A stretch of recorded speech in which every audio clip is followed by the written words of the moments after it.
আসসালামু আলাইকুম, সবার কি অবস্থা, কেমন আছেন? অনেক দিন পর ঘুরতে বের হলাম। তো রিয়াদ আসার পরের থেকে এত একটা ঘোরাঘুরি হয় নাই। আমি এই জায়গায় কোনো কিছুই চিনি না, আমি এলাকায় নতুন। আর হচ্ছে যে ডিউটি থেকে রুমে এভাবে চলে যেতেছে 3-4 মাস। তো আজকে হঠাৎ করে বাবু কল দিয়ে বলতেছে যে আমার এখন ডিউটি নাই, চল আমরা ঘুরে আসি।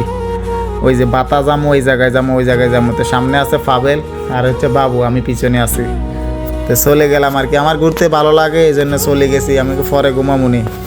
তো বাবু গাড়ি চালাইতে আছে, আমাদের সাথে কথা বলতে আছে। এ আর কি, অনেক দিন পর বাইরেছি তো অনেক ভালো লাগতে আছে।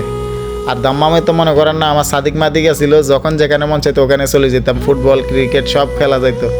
ক্রিকেটটা আমি একটু কমে খেলতাম, ক্রিকেট আমি আউট হয়ে যেতাম, এই জন্য আমি কম খেলতাম। আর এখানে আসার পরের থেকে ভাই স্বাস্থ্য বাড়ি গেছে, ফুটবল খেলতে পারি না, ঘোরাঘুরিও করতে পারি না। ডিউটি থেকে রুমে আসি, খানা খাই, ঘুম।